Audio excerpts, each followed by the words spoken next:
check, 1, 2. Go! Curious about real estate? Yes! Then you've come to the right place. Get the knowledge you need, get over the fear, and get started. This is the Michael Quarles Real Estate Show with your host, Michael Quarles. Hello, everybody. Michael Quarles with the Michael Quarles Real Estate Show, and welcome to podcast episode 303. I sure hope you guys are liking the interviews we've been doing lately. If you do, let me know. Jump on iTunes and leave me a review. That will help us decide if we want to continue with those or not, or if we just want to go back to the 5 questions a couple, 2 or 3, 4 times a week and do it that way. Either way is fun for me. I do like learning more things and new things for myself, and I hope that what we bring to the show and the guests that bring what they have to say to the show is something that you want to listen to. We try not to make it a sell-a-thon. We ask all of our guests, although they all have something to offer, don't offer it on the program. If what they say you like, I'm sure that there's a way you can find them. We give you their contact information on our web pages. With that said, we have a question today. Now, typically we would have more than a question. However, in reviewing this question, I have found it to be quite lengthy, and it'll probably take up the whole podcast episode in trying to answer it if I can. So here we go, and it is again lengthy, so bear with me. It starts out, seller thinks as-is condition is around 75. Based upon recent sales in the area, I think it could appraise around 80 to 85. The average sales price in the area is $69,700, and the county assessment is $63,900. Based upon the pictures of the interior and the exterior condition, the house doesn't appear as it needs any work, or it hardly needs any work, if any at all. We drove past the house also, and the exterior of the home is very well maintained. I would like to keep this as a rental if possible. Seller wants $69,000 as her lowest offer, and she's willing to do seller financing. She wants full payment in 5 years and at 5% interest, or she's willing to go down to $64,500 if we pay cash. She is getting rent of $1,000 a month. She said the tenants have been there for 7 years and have never been late on payments and pay on time each month. Taxes and insurance is roughly $212.55. I factor in $100 for property management fees and $150 total for vacancy, capital expenditures, and repairs. Her one objection is that she has done seller financing before and has difficulties with getting payments on time, so she wants to know how we would handle this. I don't know where to go from here to make the deal work for me. I was playing around with the idea of paying cash and then getting someone to finance a mortgage for me, or going to the seller financing for her terms. I'm unaware how to figure out the balloon payment in 5 years with a 5% interest, though we would like a cash flow of $200 a month, but don't want any less than $100 a month. I was gathering that she would prefer to have cash and be done with it, but she is open to options. I told you it was a long question. Let me see if I can help. Now, bear with me before you. Full disclosure, I don't want anybody to get mad at Michael. I don't like rentals. And partly the reason I don't like rentals is I'm a terrible landlord. And when you're a terrible landlord, well, you shouldn't be a landlord, okay? Let's face it. I like rentals from what they offer us, from the most part. From a long-term gain, as long as we mentally apply that concept correctly, long-term gain, I like them. I just like bucket loads of money now. So when I go and sell a house, like I just bought a house, sold it, made $24,000 on it, I like that. So the $100 a month or the $200 a month we spoke about in the question, it doesn't excite me. But I understand it excites some people. I was speaking to someone the other day, or a couple, 3, 4, 5 months ago, and he's got like thousands of them. Well, he likes them. I get it. He's also got billions of dollars, a lot more than I do. So who am I to say that you shouldn't have rentals? But let me try to go through each paragraph of this and decipher it and help. So I'm going to start off again. Seller thinks the condition is $75,000. Great, but we have to go off of what they think. And if we're keeping it as a rental, naturally the cost of the property is important. However, it has to be economic for us. So if it doesn't perform the way you need it to perform, I don't care what it costs you. But if it performs, then you can do a skinnier deal than I would do because I'm going to flip it. I want to make a massive amount of money.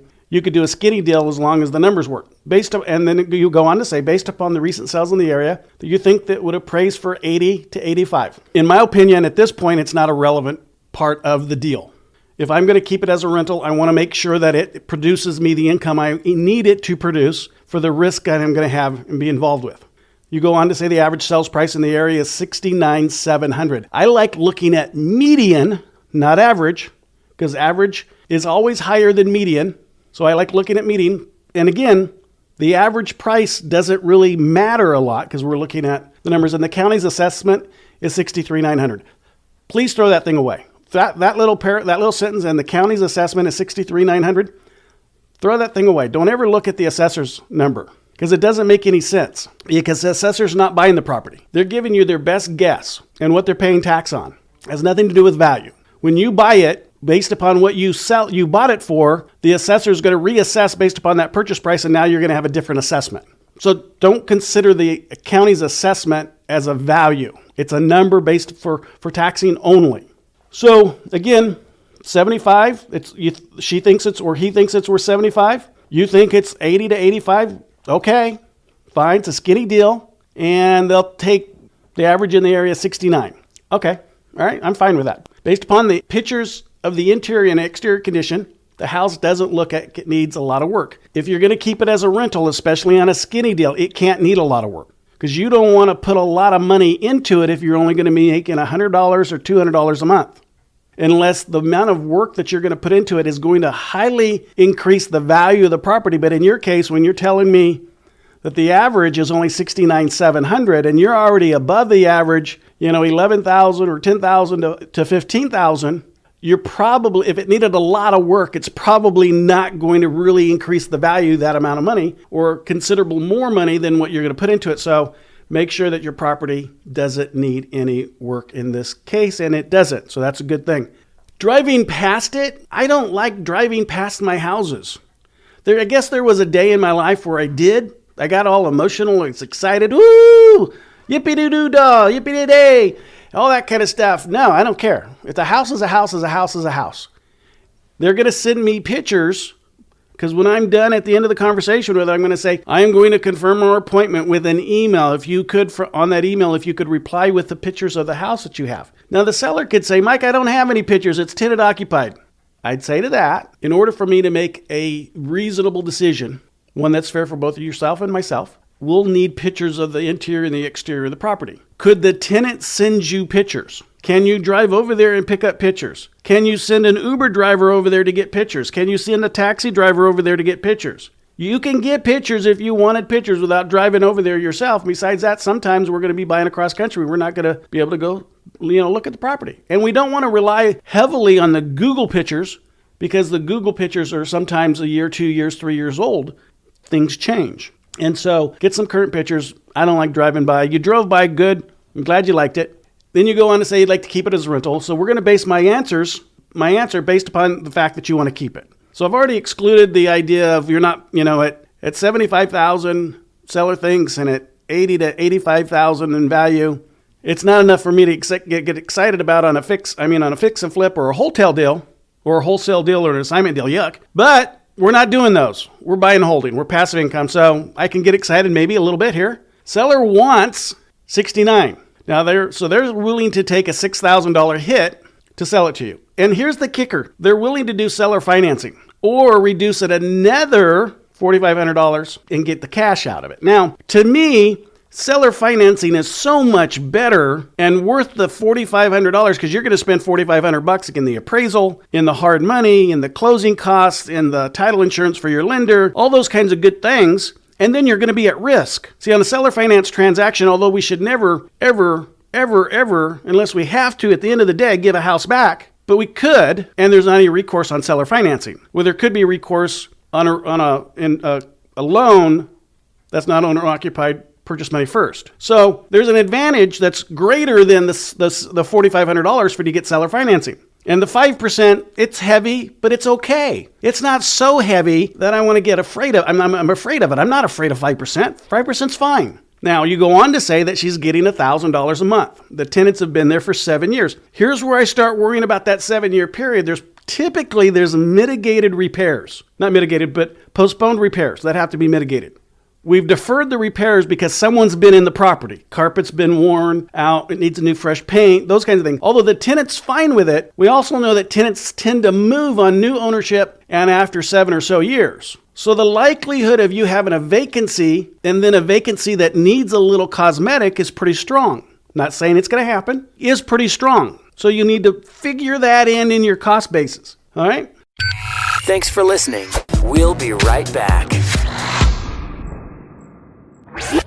Are you running out of leads? It's time you tried Yellow Letters at yellowletters.com. Get motivated seller leads through yellow letters, postcards, zip letters, typed professional letters, greeting cards, door hangers, and business cards. Yellow Letters is a full-service marketing company created with your success in mind. Get the personal attention you need to get your direct mail campaign started and get in touch at yellowletters.com. And we are back in 3, 2, 1. So she said the tenant's been there for 7 years and has never been late. Perfect. I like that, but that also tells me they can go someplace else and get something else and be okay because they're going to have a good rental history. They're a strong tenant. So they don't need you as much as you need them to stay there. And keep in mind, tenants tend to move on new owners after 7 years. So you have two things defeating you, and then you have a very good tenant. So someone else is going to want them. You go on to say taxes and insurance is $212.55. It's fine. Seems a little high, but it could be. It is what it is. You say you factor in $100 for property management. That could be a little low. That could be a little high. That's not a bad number to figure. I get that. I'll buy that. That's not a problem. But you also say $150 for vacancy, capital expenditures, and repairs. I think that's a little light. I think it's a little light factoring in that the tenants have been there 7 years. I know you're going to have to carpet, but you can't you can't charge them against the deposit for carpet and paint. You just can't do it. So you're going to have some factors that you're going to have to mitigate from an expense perspective. And I don't think the $150 a month is enough for that. Now it could be. I just put carpet in a house on one of my mom's rentals. It was a little 1,300 square footer. It's $1,500. So you would have to have, if that's all you needed, you would have to have 10 months of that 150 before you could pay for that carpet. You don't have that yet going in, and the likelihood of a tenant moving out within the first 10 months is pretty strong. So just know that going into the property, okay? You want to have some capital reserves to handle both the vacancy and the minor repairs that you're going to have. So I still think, I don't get excited about these numbers, but I can see how they would be exciting for some people, okay? I'm not arguing with her. She has an objection that she's done seller financing before. I like that. That's a positive. She understands it. She understands this world. She's okay with it. I like that. And the difficulty was getting the payment. We can solve for that in a second. Not a big issue. You know how we solve for that? Ma'am, I'm going to use a property manager and they're going to send you a payment every month. And in fact, I'm going to deposit with my property management company a 90-day payment in advance when I take ownership. So you know that there's always money there. You don't have to go that extreme unless you feel like you need to. But just let her know that your property manager is going to pay all the expenses, and one of the expenses of the mortgage is the mortgage to her. It's an easy negotiation, not a big deal. Don't get hung up on that one. So before I go forward, I'm going to run some numbers for you real quick. Well, let me recapture. I'll do one more paragraph. And then you say you don't know where to go from here in the deal. You like playing around with the idea of paying cash and then getting someone to finance it for you. That's not going to happen. That's probably not going to happen. Someone's not going to finance it for you. Why would they? Why are you going to ask someone to go be on risk for you? And if you have bad credit, or if you just have marginal credit, or you're just hitting the credit industry as a first-time person borrowing, get some experience under your belt. Take this one on as seller financing. Don't worry about it. Do the terms with her, the 5%, be done with. But it's fine. 5-year balloon payment, no big deal. Not at all. And you can take a balloon because you're an investor, you're not an owner-occupant. She couldn't give you that balloon if you were an owner-occupant because of the new financing laws. So, you're unsure how to get a balloon payment in 5 years with 5% interest. That's pretty simple. Mortgage amortization schedule. Google that thing. You're going to get all kinds of results, and that's pretty simple. They're going to ask you, purchase price $69,000, 5% interest, 30-year mortgage, going to give you a payment of $370 a month. And then if you add to that $212.55, that's that taxes and insurance. I think it's a little heavy, but okay, we're going to take that. And then you've got the $100 for your property manager. That could be a little bit heavy, could be a little bit light. That's okay. We're going to take that. And then you got the $150 for your vacancy capital expenditures and what have you. I think that's light going in. I'd like to see that number doubled, or to make sure you had some money aside that if something happened that you can mitigate it. So I don't know your personal finances, but if you're going to do something like this, I'd like to see $5,000 on the side. That'll do paint and carpet pretty easily. No big deal on that one. And get those 3 payments. With $5,000, you can pretty much assure her that things are going to happen, that you can be responsible. If you don't have $5,000, then we're not going to spend some of this money we're making on a monthly basis. We're going to put it all back into a savings account in fact, I tell my property manager, don't give me any money for 6 months. Keep it all right there, kind of thing. Unless you're one of those people that can control your money. If you can control it, yeah, grab the money and do it yourself. But if I look at the 370, the 215.55, the 100, 150, you're looking at 832.55. So you have a positive cash flow. Well, depends on if you spend the 150, but you're looking at 167. Now, if you look at how much you're actually earning, because I know that over a 5-year period, at the end of that 5 years, your balloon payment is going to go from $69,000 principal balance to $63,573, somewhere around there. So you're going to have a pay down of $5,427. If I just take that as an average over a 60-month period, you got $90 that you're reducing principal, so you have to add that back in. So you go from 167 to 257 is what you're going to have on a monthly basis if you have to spend that 150. And, I do this deal. If I like rentals, I do this deal. If this was a property that I could count on, I do this deal. Here's the hard part. You found an opportunity. You contacted the seller. You made that initial contact. Somehow seller financing came up. So that's great, man. A lot of people are afraid to ask that question. Don't be afraid to ask that question, because I can guarantee you this. If you don't ask a question, the answer that you would have gotten, the worst answer you could have gotten, is the same answer you have without asking the question, and that is no. So unless you ask the question, you can't improve your situation. Somehow the conversation came up. You improved your situation. Great. You got 5% money, 5-year balloon. Don't be afraid of that. Don't be afraid of that at all.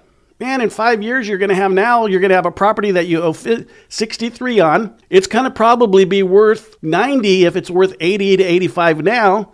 So you're going to have 27,000 in equity. You can refinance that puppy without a problem. You get a 75% loan to value refi on that thing. Not a problem at all. And you're still going to maintain the same interest or similar interest. Not a problem at all. Don't worry about that. Now, if this is a long term, you want to recapture 30 years, this thing's going to be paid off. Perfect. I get it. Hope that helped. I don't know who sent me in the question or the scenario, but man, don't be afraid of doing the deal. Absolutely don't be afraid of doing the deal. I appreciate it, guys. Hey, one last thing, get into my coaching program. Santa's going to be kind to you if you call in to my office and talk to one of my accountability coaches and said, Santa, I want you to say this. Mike said, tell you Santa told me to call. So Mike said to say Santa told you to call. If you do that and you're interested in the coaching program, that'll be an exciting conversation for you. Until next time, talk to you then. Thanks for listening to the Michael Quarles Real Estate Show. Get more info and stay in touch at michaelquarles.com.